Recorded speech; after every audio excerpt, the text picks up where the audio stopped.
Good day, everybody. How are you doing? Today's a great day. Every day is a great day because I'm here. So, how's everybody doing today? I hope you're all doing well. So, December, the last month of the year. Time to move on and get ready for the new year. So, we're going to talk this month about there's many reasons why December is one of my favorite months. But more importantly, being the last month out of the year, it really gives us a chance to really look at the last 11, where we're going to go next year. And so if we use, a lot of people in their faith, they also call this Advent season. But Advent is an interesting word in the sense that whatever your individual beliefs are, Advent really means preparation, getting ready, the coming of. And there's a lot of things that we can take a look at our lives, our current situations, on how we can start preparing and getting ready for what's about to come. And there's a lot of good things that are about to come. How do you know? How do you not know? I don't know, but with the way things have been for the last 2 years, anything could be better. But really what's important about this time of the year is think about your own lives. You are in Advent season anytime, all the time, and not necessarily just in December. So I said that Advent is really about preparing for something. Something's coming. Let's talk about children or grandchildren. We prepare for them. Maybe if we're expecting children, we're going to paint the room, we're going to get things ready, we're buying things. If we're grandparents, we're excited of what's coming. So Advent is really a happy time. And so in this Advent season, there's 4 main themes of the 4 weeks right before Christmas. And so joy is the first week. And so, I've talked about joy before, and I think that's one of those words that the most people, the average person, really doesn't truly understand. Yes, you know what joy means. It means happy and all that kind of thing. But joy really is one of those rare words that does something inside your heart. And if you would have asked me 20 years ago, how are you feeling today? Oh, I'm full of joy today. Yeah, joy is just not one of those words that we commonly use in our vocabulary on a day-to-day basis. Down south, what we all say is, how you doing? Oh, I'm blessed. I'm full of joy. No, it doesn't feel right. And again, it's one of those words that has really deep meaning. And I think if we just took some time and say, I don't know what that guy's talking about. Joy is just another word like happy and that's fine, because I was one of those people who never understood that word until it got inside one of those days long ago. It's a unique word. So how do you find it? How do you get it? I couldn't answer that question. But I tell you, when you get it, it's kind of like, you don't know things until you know things or till you've experienced things. So just to tell you what it's like, it's just one of those heart things.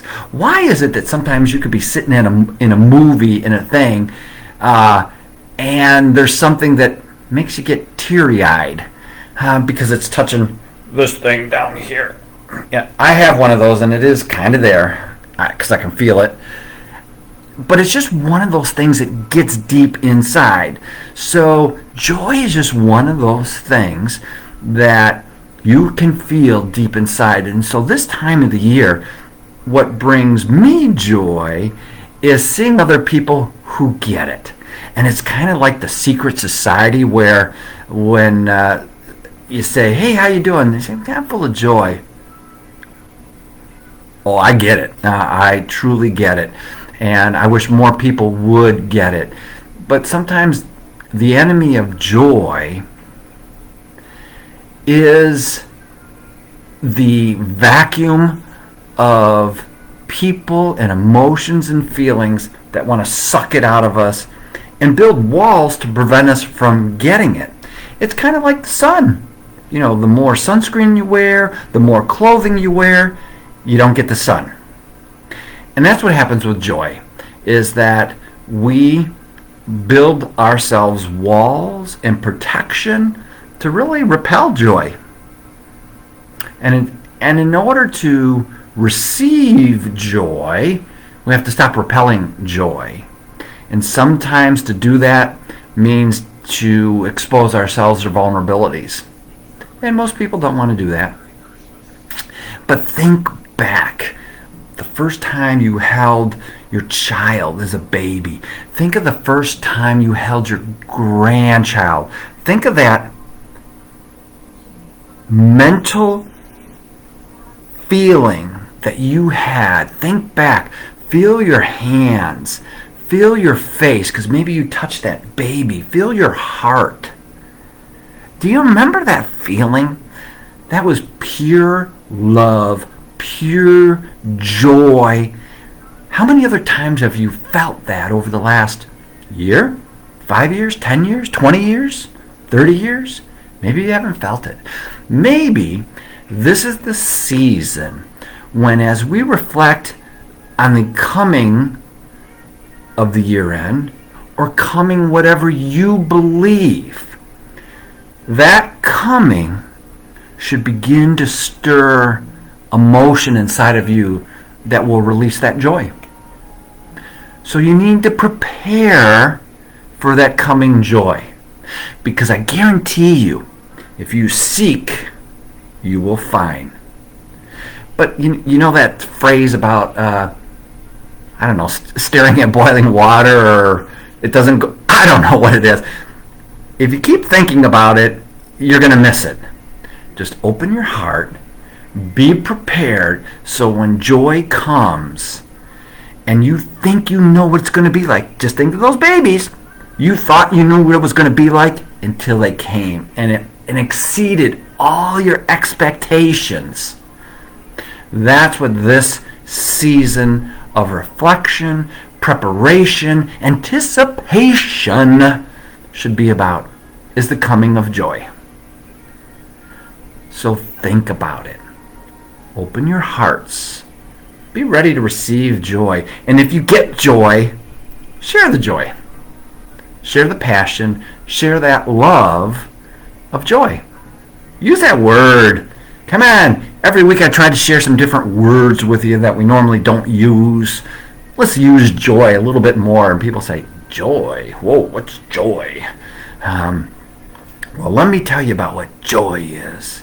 Why don't you look for joy? And here's how I found joy. Or more importantly, here's how joy found me. So there we have week number 1 down and in the books as we get ready for year end, as we get ready for celebratory times. Maybe it's with our faith, it's with our family, it's with our friends. We have Hanukkah, we have Christmas, we have Kwanzaa. Whatever it is that you celebrate, the important thing is to celebrate. Because if you're listening and you're still around, there's still plenty of time to celebrate. So I'm going to celebrate you because many of you bring me joy. And I appreciate that. Because my joy cup runneth over. So I want to bring joy to other people who have brought me joy in times that maybe weren't so joyful. Some of you are going to struggle this year, but joy is in there. So, this has been Rich. Hello, this is Rich, signing off, saying double peace, out.